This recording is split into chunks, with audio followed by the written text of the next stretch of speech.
Hi friends, welcome back to my channel. Friends, మీకు కనుక మా వీడియోస్ నచ్చినట్టయితే లైక్ చేసి సబ్స్క్రైబ్ చేయండి. ఇక టాపిక్లోకి వెళ్దాం. ఫ్రెండ్స్, ఈ వెహికల్ అయితే అమ్మకానికి ఉంది. ప్రస్తుతానికి డీల్లో ఉంది. వెహికల్ అయితే వెల్ నీటెడ్గా ఉంది. మేమైతే ఆల్రెడీ చెక్ చేయించాము. మీరు చూడొచ్చు 4 దిక్కులు ఎక్కడ కూడా స్క్రాచ్లెస్ నాన్ యాక్సిడెంటల్ వెహికల్ 100% చెప్తున్నాము. ఇంటీరియర్ కూడా మీరు చూడొచ్చు.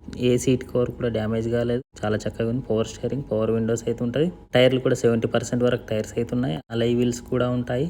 కార్ పేరు వచ్చేసి షెవర్లైట్ క్రూజ్ LTZ. ఇదైతే ఆటోమేటిక్ వర్షన్. ఓనర్ అయితే సెకండ్ ఓనర్. సన్ రూఫ్ కూడా ఉంటుంది. తిరిగిన కిలోమీటర్లు 52,000. డీసీలో అయితే ఈ వెహికల్ నడుస్తుంది. ఆటోమేటిక్ గేర్ బాక్స్ అయితే ఉంటుంది. సెంట్రల్ లాకింగ్ సిస్టమ్ కూడా ఉంది. Delhi registration. Company fitted music system కూడా ఉంది. 6 ఎయిర్ బ్యాగ్స్ కూడా ఉంటాయి. అలై వీల్స్ కూడా ఉంటాయి. కార్ పేరు వచ్చేసి షెవర్లైట్ క్రూజ్. మోడల్ అయితే 2017. ప్రైస్ 6,95,000 చెప్తున్నారు. బార్గెనింగ్ ఉంది. ఎవరికైనా నచ్చితే కాంటాక్ట్ నెంబర్ డిస్ప్లే అవుతుంది. కాంటాక్ట్ కండి.